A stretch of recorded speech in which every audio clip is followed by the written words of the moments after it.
예. 사도행전 17장을 보면 사도 바울은 당시 철학의 중심 도시였던 아테네를 방문했습니다.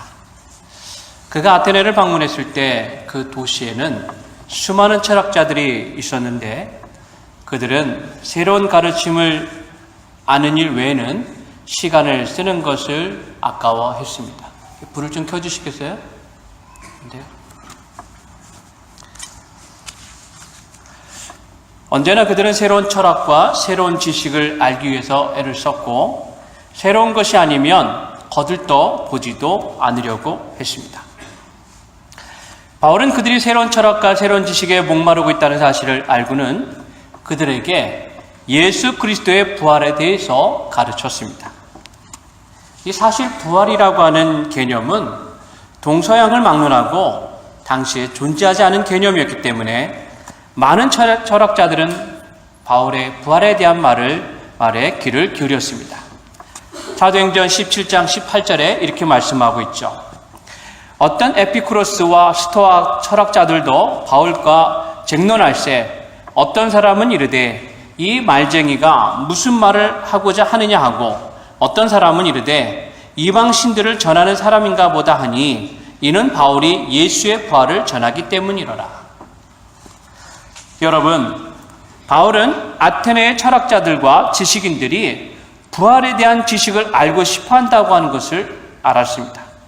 그는 그들에게 예수 그리스도의 부활을 전할 아주 좋은 기회를 발견했고 이제 그들에게 예수 그리스도의 부활을 전해 주었습니다. 어떻게 되었을까요? 바울의 기대대로 아테네의 철학자들과 지식인들은 바울이 전한 예수 그리스도의 부활을 그들은 이해하고 받아들였을까요? 여러분, 그렇지 않다는 것입니다. 그들은 분명 바울의 부활에 대한 증거를 귀를 기울여 들었습니다.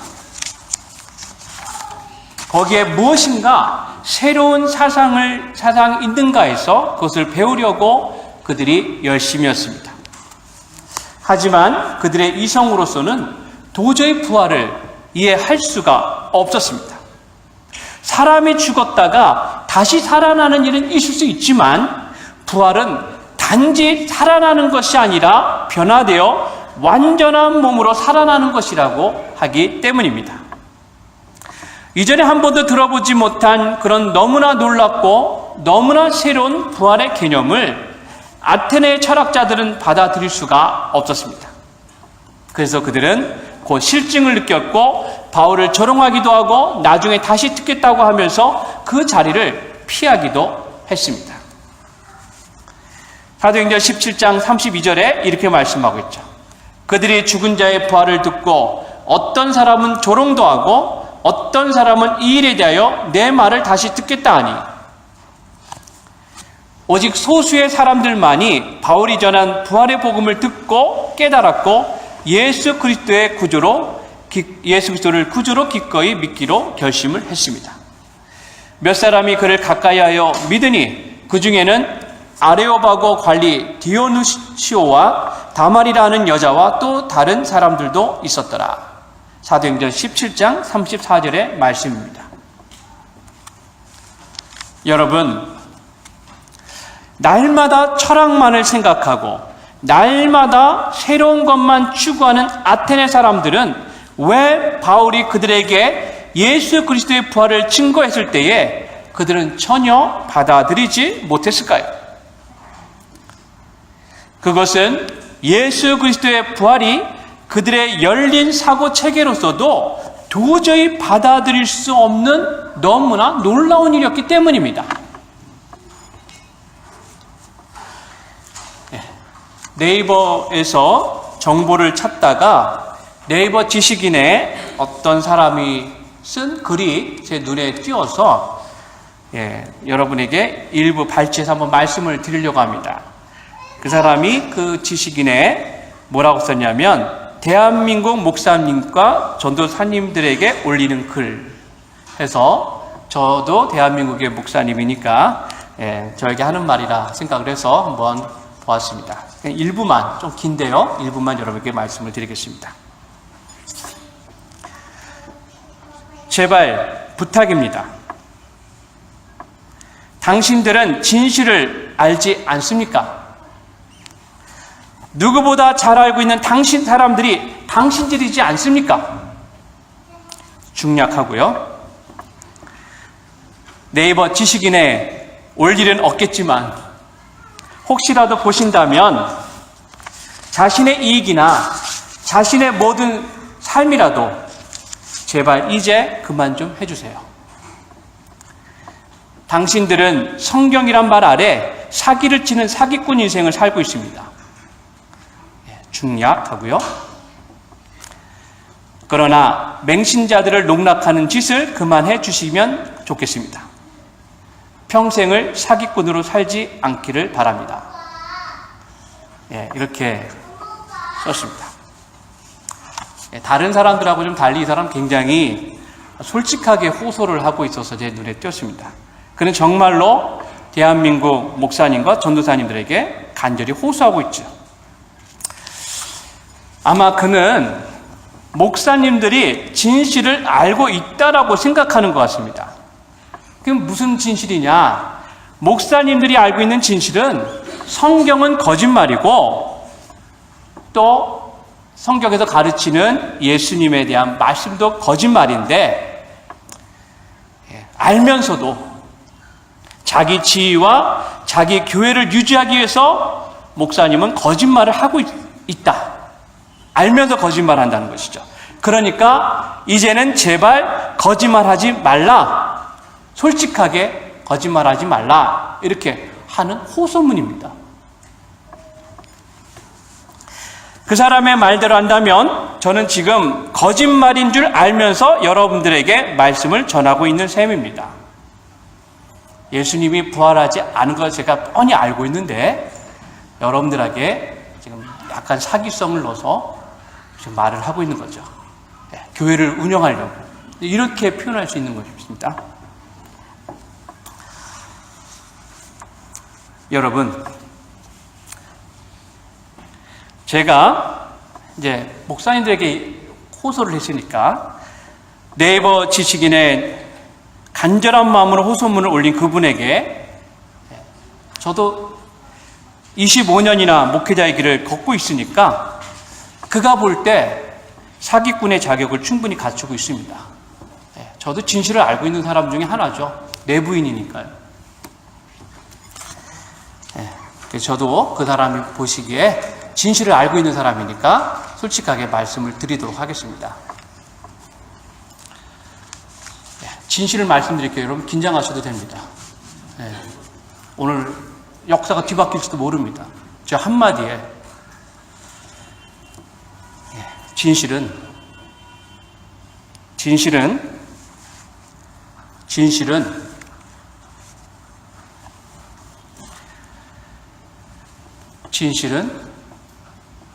성경이 진리죠.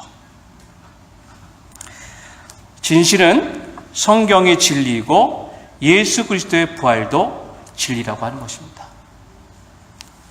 여러분, 목회자들은 자기들이 확신하지 못하는 거짓말을 성도들에게 가르치고 있는 것이 아닙니다.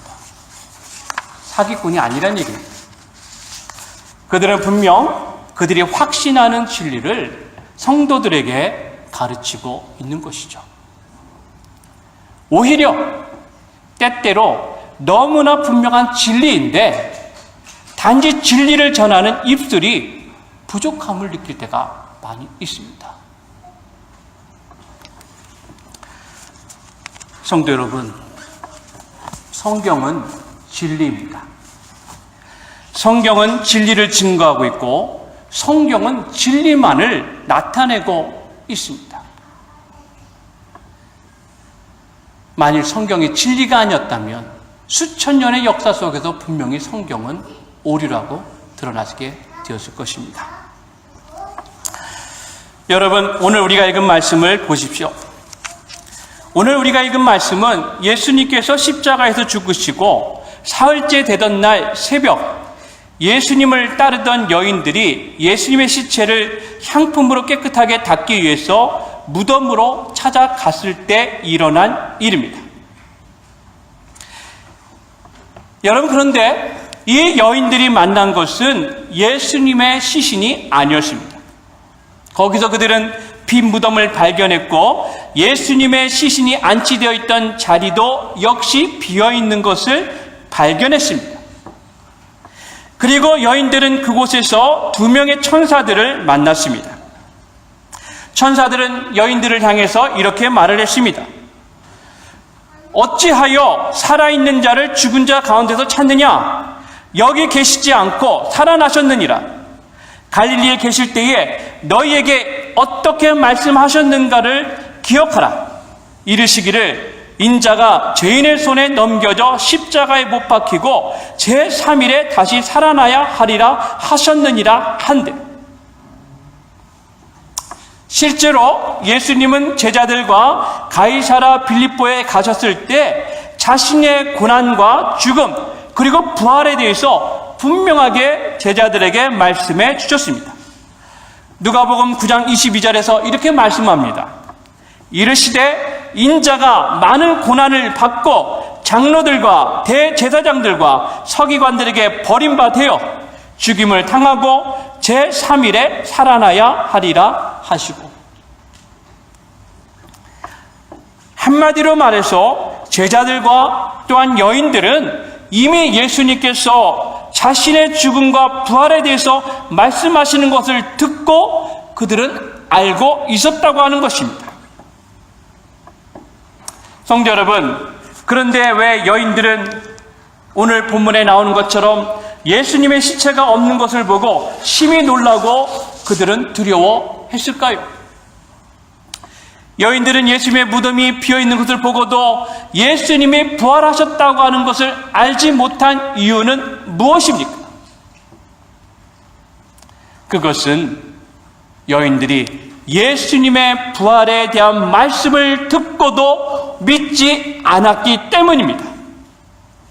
예수님이 여러 차례 그들에게 부활을 말씀하셨지만 그 누구도 예수님의 말씀을 믿지 않았습니다.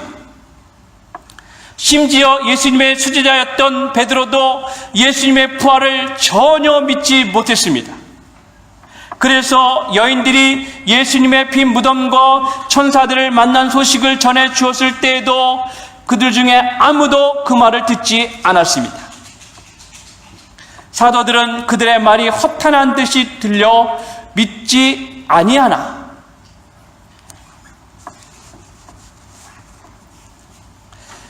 여러분, 예수님께서 부활하셨을 때의 공통적인 반응은 한마디로 말해서 아무도 예수님의 부활을 믿을 수 없었다는 것입니다.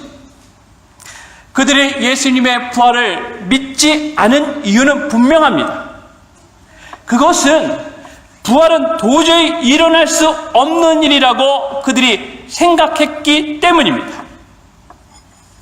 만일 여인들이 예수님의 부활을 믿었다면 여인들은 향품을 가지고 예수님의 무덤을 찾아가지 않았을 것입니다.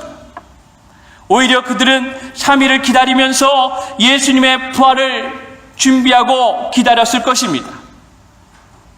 여러분, 하지만 이 세상에 있던 그 누구도 예수님의 부활을 준비한 사람은 없었습니다. 그 이유는 그 누구의 생각에도 부활은 있을 수 없다라고 여겼기 때문입니다.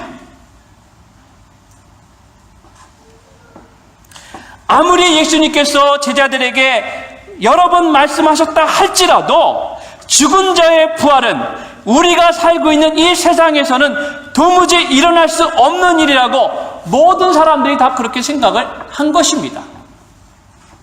그래서 여인들은 부활을 준비하기보다는 말씀을 듣고도 믿지 못하고 예수님의 무덤으로 향하고 있었던 것입니다. 성도 여러분, 말씀을 듣고도 믿지 못했던 여인들을 향해서 천사들은 무엇이라고 말씀을 했습니까? 어찌하여 살아있는 자를 죽은 자 가운데서 찾느냐? 여기 계시지 않고 살아나셨느니라.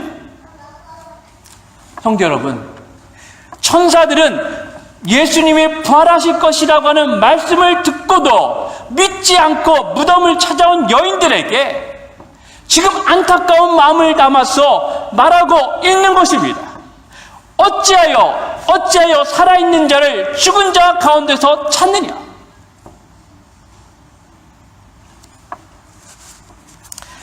성도 여러분, 여인들이 예수님의 부활의 말씀을 믿지 못한 것은 여인들이 보기에 부활은 있을 수 없는 일이기 때문입니다. 여러분, 그 여인들은 예수님을 진정으로 사랑했습니다. 여인들은 진정으로 예수님을 따르기를 원했습니다. 예수님을 향한 사랑과 열정을 가지고 있었습니다. 어떻게 보면 제자들보다도 더 뜨거운 열정을 가지고 예수님을 따랐던 정말 보이지 않는 제자들이 바로 이 여인들이었습니다. 그 열정이 너무나 컸기 때문에 여인들은 새벽에 향품을 가지고 이제 무덤을 찾아가게 된 것입니다. 성도 여러분, 하지만 아무리 예수님을 사랑하고 아무리 예수님을 향한 열정이 크다고 하더라도 죽은 사람이 살아날 수 없다고 생각하는 마음에는 변치 않았다는 것입니다. 그것은 여인들의 생각을 넘어가는 일이기 때문입니다. 요한복음 11장을 보면 나사로가 죽었을 때 예수님께서 나사로의 집을 찾아오셨습니다. 그때 예수님께서는 나사로의 동생인 마르다에게 내 오라비가 다시 살아날 것이다 라고 놀라운 말씀을 알려주셨습니다.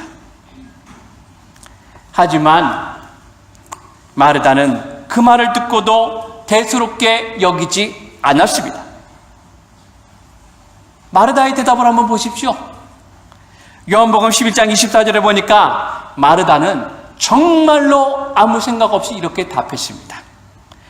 마르다가 이르되 마지막 날 부활 때에는 다시 살아날 줄을 내가 아나이다.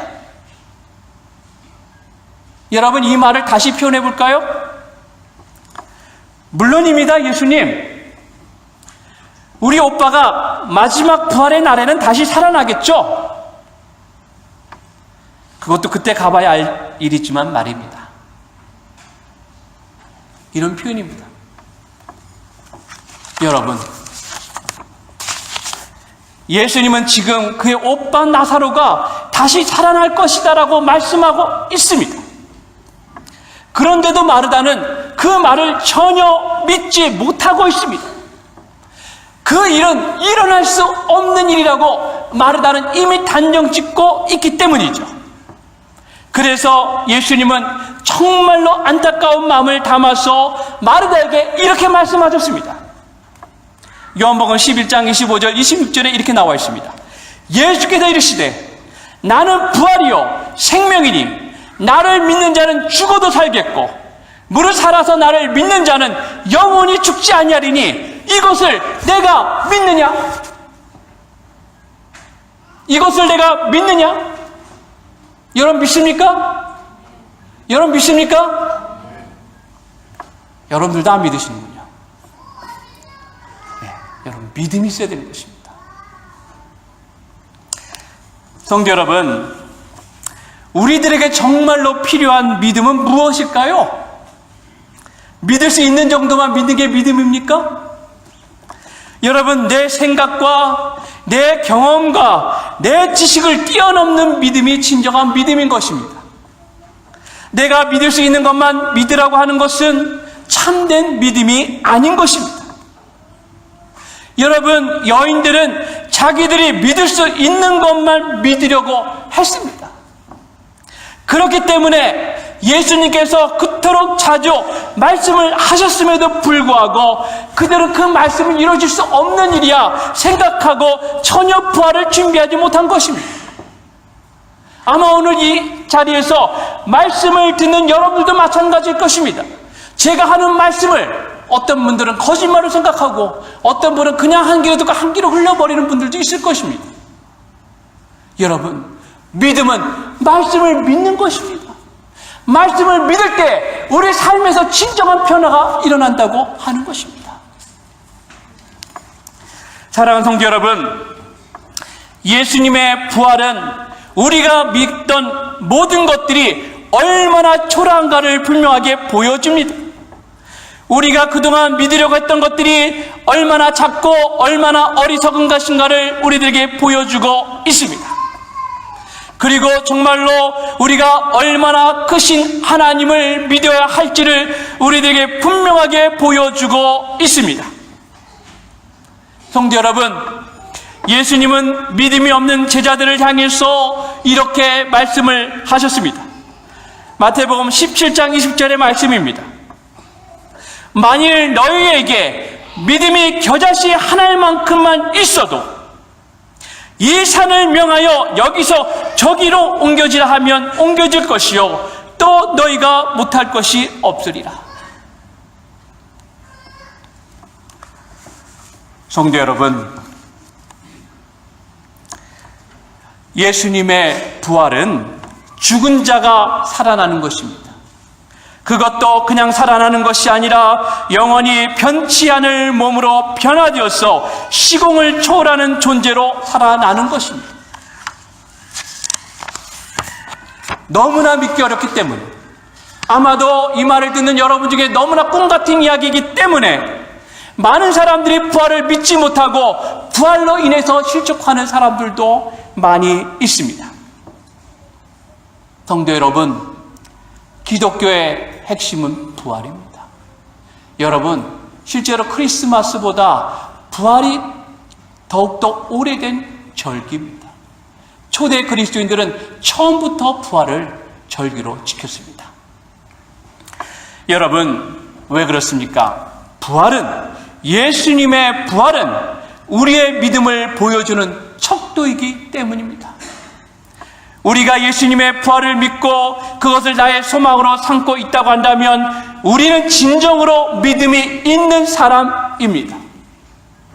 하지만 믿음이 있다고 말하면서도 정작 예수님의 부활을 믿지 못하고 있다고 한다면 우리는 예수님의 무덤을 찾았던 여인들처럼 내가 믿을 수 있는 것만 믿는 판쪽 믿음을 가진 사람에 불과할 것입니다. 사랑하는 성도 여러분, 지금 여러분은 부활의 믿음을 가지고 있습니까? 예수님의 부활을 믿고 내가 또한 그 부활에 참여할 것을 여러분은 분명하게 확신하고 있습니까? 성도 여러분, 솔직하게 자문해 보십시오. 부활의 믿음이 참된 믿음이고 부활의 믿음이 살아있는 믿음인 것입니다. 눈에 보이는 것과 내 생각과 지식과 경험만 믿는 믿음이 아니라 살아계시고 역사하시는 하나님을 믿고 의지하는 성도 여러분들 되시기를 예수님의 이름으로 축원을 드립니다. 기도하겠습니다. 하나님 아버지, 감사합니다. 주님의 부활을 저희가 믿고 부활하신 주님만을 저희가 의지하기 원합니다. 우리가 세상을 살아가면서 참으로 부활의 믿음을 갖기를 원한데, 하나님, 우리의 믿음이 너무나 작고 하나님, 우리는 보이는 것만 믿으려고 하는 그런 어리석은 믿음을 가지고 있습니다.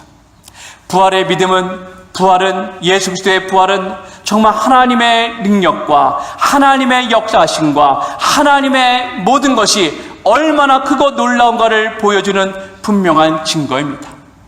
하나님 아버지, 우리의 믿음이 세상에 근거한 믿음이 아니라 참으로 부활에 근거한 부활하심을 믿고 바라는 살아있는 믿음이 될 수 있도록 아버지 하나님 도와주시고, 우리가 이 세상을 살아가면서 날마다 부활의 신앙을 가지고 승리하며 날마다 주님과 동행하는 믿음의 사람이 될 수 있도록 아버지 하나님께서 도와주시고 함께하여 주시옵소서.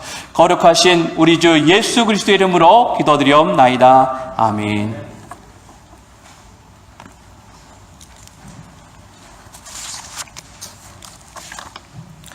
우리 찬송가 91장을 부르시면서 하나님께 봉헌하도록 하겠습니다.